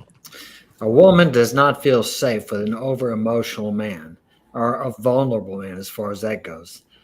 Contrary to what you guys know. Correct me if I'm wrong. No, I like to say that you know, when the shit hits the fan, a woman doesn't want an emotional man. Yeah, there you go. Now, guys, I want to get us. Hey, back. guys, we got Rollo up in the chat. What's up, Hey, Rollo? welcome, Rollo. It is horseshit. For sure. It gets clicks for sure. Yep. Hey, I wanted to, it was definitely debunked. I actually have the study here. I was going to bring it up, but we never did.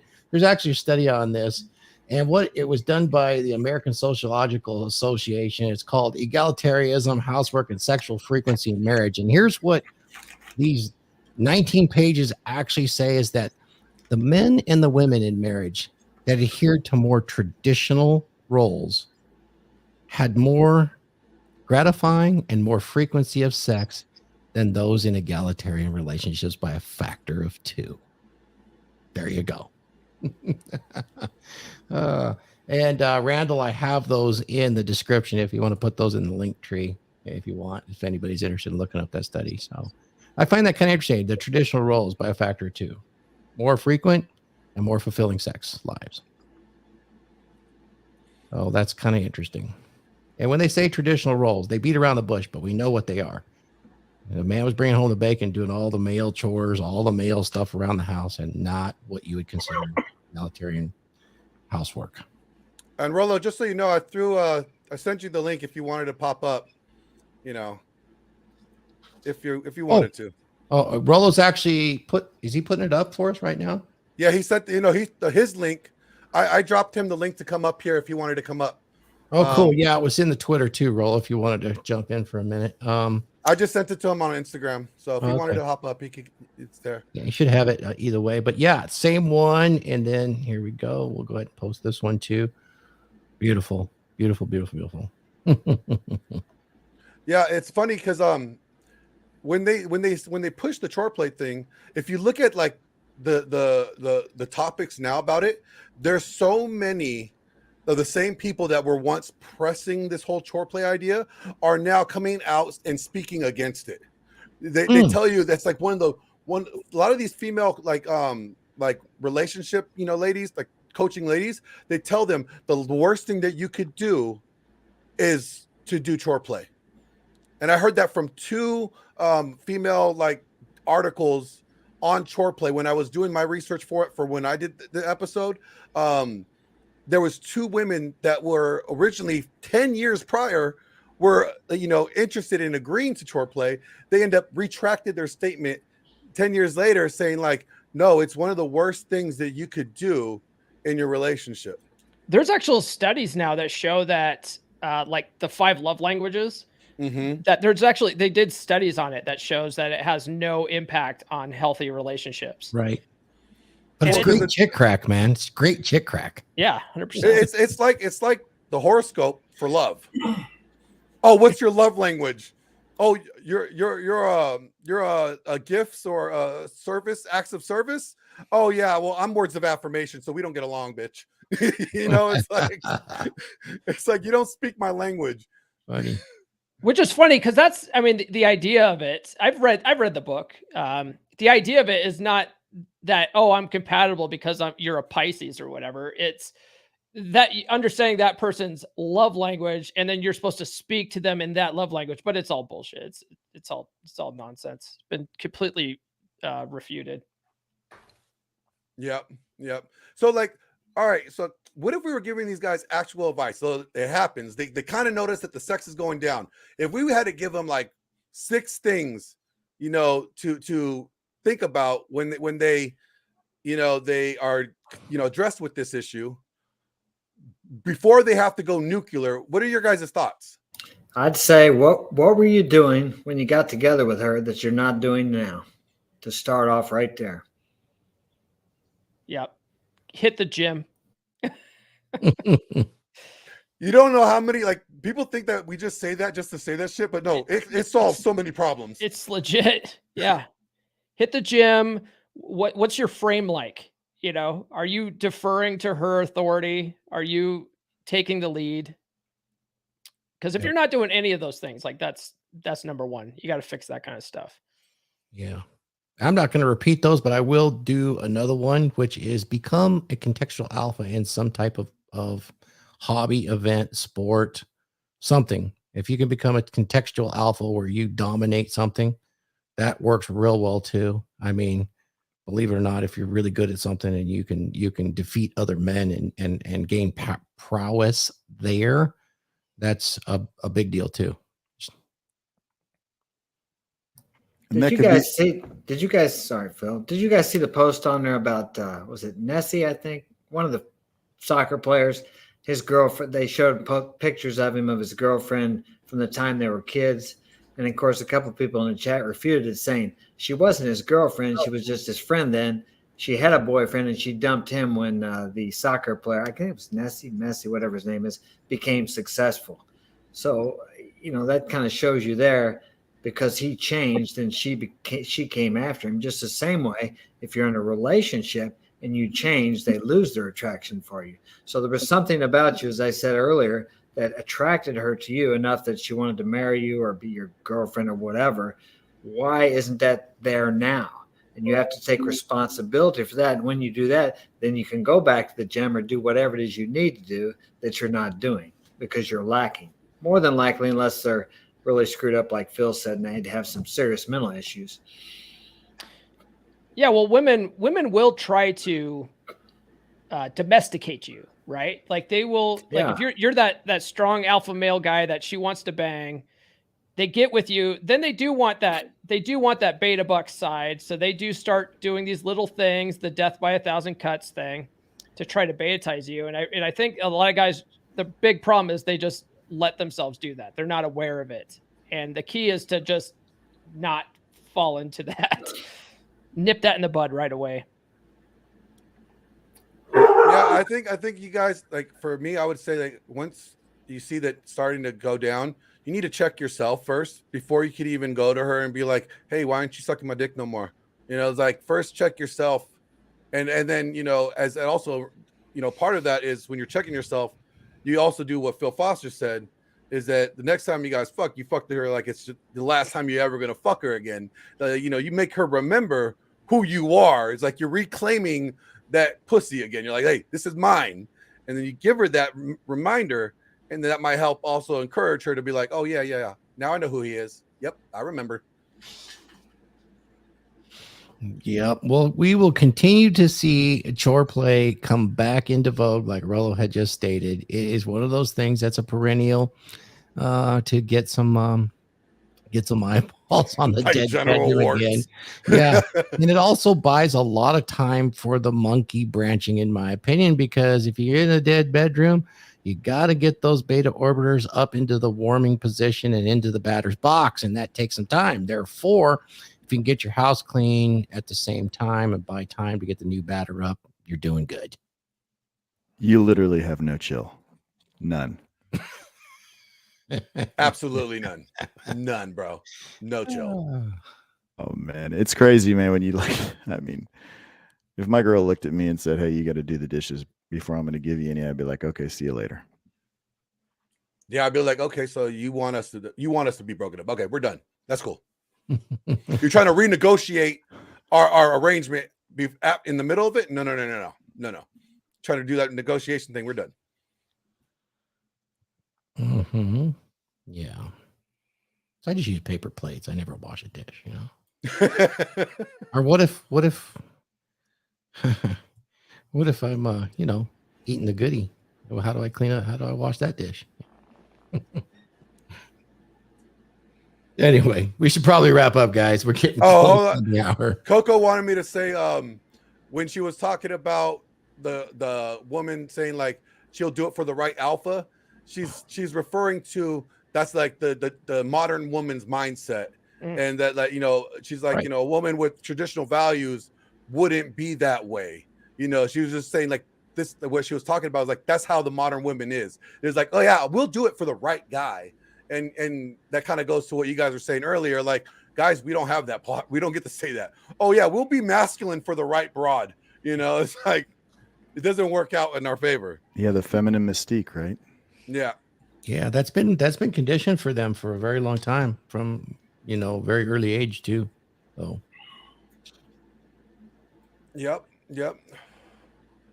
All right, guys, I think we should probably start to wrap this thing up. What a cool episode today on the you know, trading the dishes for the bedroom fun.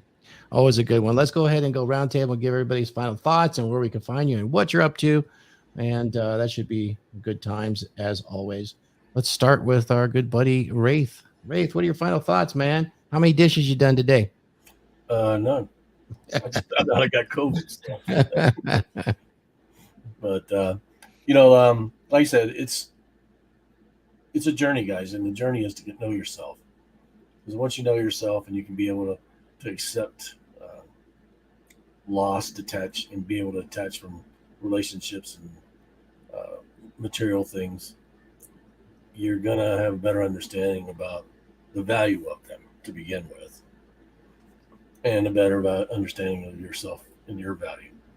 So I'm teaching a lot of that right now, because way too many men are invested in the wrong things. Instead of investing in themselves, they're investing in Xboxes and Maseratis or whatever your thing is. But being able to understand that the world begins with you, your world begins with you, and how you want to be perceived and how you perceive the world. If you don't have a good focus on that, you're playing other people's games, not yours. So you can find me at Wraithing Tour on Instagram, Facebook, Telegram, and also in email at Yahoo. So I guess that's it. Oh, thank you, Wraith, man. You go get well too, man. Stop getting sick. That stuff fixed. Well, I took that last week off to spend time with my daughter. Now I found out she's got COVID, and I just tested and got it. So, well, you get well. I will. Phil Foster, where can we find you? What's up, guys? Great show today. Paul, nice to meet you. Good information inside of you, man. You can find me at philfosterfitness.com. I got all your training, hormones, and supplement needs. If you're looking to dial it up in the gym, you can find me at philfoster_ on all social media platforms. You can also find me on the DragonShip. Weekly. Glenn and I are doing a pretty cool late night podcast together. Yeah.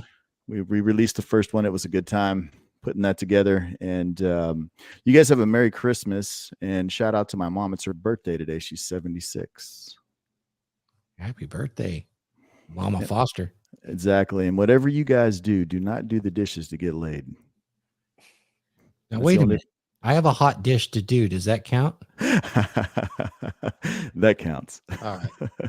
You guys take care. Thanks, Phil. Paul, come on, man, podcast. Yeah, thank you so much for dropping the link and having me join Thor. This was actually really fun. Great conversation. I thought this was a very actionable episode, so appreciate it. I just finished my course on the practical law of attraction. So I took all the chick crack and the woo-woo magical thinking out of it. So it's really a course on mindset, reprogramming your paradigm, goal setting, and taking action on those goals. I have some guys reviewing it now, and I'll be making it available to the general public next week before everybody goes on their New Year's resolution. So look out for that on my social media. On top of that, tune into the Come On Man podcast Monday. It's available on all podcast platforms, including YouTube. And my guest is the late, great Alan Roger Curry, the godfather of direct game and verbal seduction. I believe this is his last interview.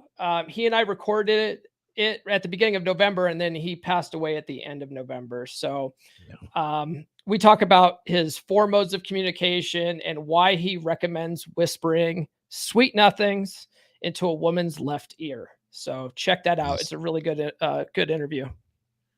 Oh, that's awesome. And I highly recommend all the Paul stuff on the Come On Man podcast. I am personally looking forward to hearing that from ARC. Thor, I just want to say Thor was my guest this past week. So go back and listen to that. You'll learn everything you want to know about RP Thor. All right. More than you need. Anyway, thank you so much, man. And we'll see you again. I'm certain of that. Mark Daniels, Mark's Inspiration. Where can we find you? Okay, you can find me at Mark Daniels, Mark's Inspiration on YouTube, Instagram, Mark's Inspiration, really across the platforms, Twitter, Rumble. Got a couple books on Amazon. Check those out. And welcome, Paul. Good to have you here today. A lot of good things said today. I think my summation of everything is if you're having to start to wash dishes to negotiate, it's a little too late, but you better do something besides try to communicate that to her. You better try to communicate it with your actions and get back to what you were doing that she fell in love with. Like I said when we were talked about it earlier, it's just too much emphasis, I think, on communication as far as verbally speaking to the girl, because you didn't get to the point where you're having to do chores by talking to her or not talking to her, but it's by your actions. Your actions speak louder than your words. And like Ryan said, you need to look at their actions instead of what they're saying. The same as she does for you. She looks at your actions more than she listens to what you're saying. So that's about my summation on it. Oh, I appreciate you, Mark. Everybody go and subscribe to Mark's Inspiration on YouTube. He's got a show probably coming up tonight, unless you're delaying your shows for the holiday. Well, we may not have one tonight. We may. We haven't decided yet. Christmas Eve, we may Sounds take off. great. Fantastic, Mark. Thank you so much. And the one and the only, my master at arms, Glenn Lawrence. Yes. Hello, everybody. So when I think about this, just kind of wrapping this up, for me, it's like, as men, we have a responsibility to maintain the standard.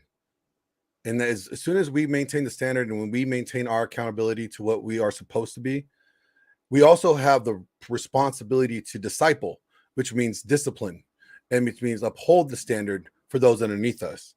And if our spouse is underneath us, as it's supposed to be, then it's our position to hold her accountable if she is falling short in these areas. And it's your position to remind her of the covenant that they made together with you. By negotiating it in the middle to appease her, then you are not respecting the covenant that you made. And I think that's important. We have to realize that it starts with us first. And if we choose to negotiate that covenant in the middle of it, then we're not respecting the original covenant that we made. And that's important to think about. We're not being accountable to that covenant when we do that. So that's something I think guys need to factor in this process if you guys come across this chore play thing. But where you can find me at Glenn Lawrence on YouTube, Glenn_Lawrence_presents on Instagram. Like Phil said, I just kind of created this new idea. I wanted to try to create like a late night show version podcast. And have like multiple different segments in it and different topics. And, some of them are comedy, some of them are serious. We throw little skits in there every once in a while. And so me and Phil have been working on this, and we just released, as he said, our first one last night on the DragonShip. You will also be able to catch the episode on our own channel today. We're going to release it today as well. So please check it out. Like I wanted to kind of change up the regular podcasting segment and try to do something a little different, as I am in the industry, in the entertainment industry. So it's kind of in my wheelhouse. So definitely check it out. Tell me what you guys think. Leave a like. If you hate it, tell me in the comment section. It's cool. But Paul, I will get you that information I told you about when you were doing the Power Ranger guy about the suicides. I will get that out to you. The statistics on all that stuff when we were talking. I will get that out to you soon. I promise. Okay, but other than that, you guys have a Merry Christmas. Thor.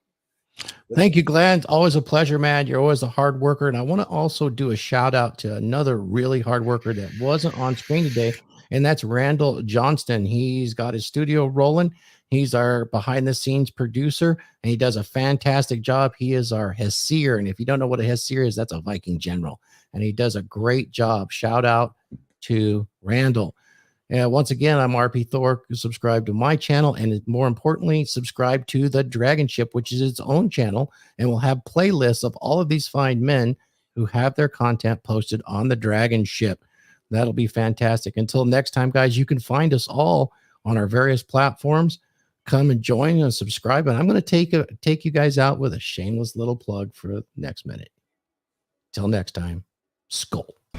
If you like this video, make sure to check out the DragonShip's YouTube page, where you'll get all our latest videos, hottest clips, and live streams. And make sure to like and subscribe. And aboard the DragonShip. Let's go. And if you haven't already, join Thor's The Dragons membership. It's a men's monthly interactive video meeting in cyberspace. This is a masculine place for men that is censorship-free, to increase your performance as well as converse and leverage ideas, and get coaching consultations on how to handle life's issues in a modern world. This is a unique place. This is a discreet place, and it's a place for men. So what are you waiting for? Join the Dragons membership, link below.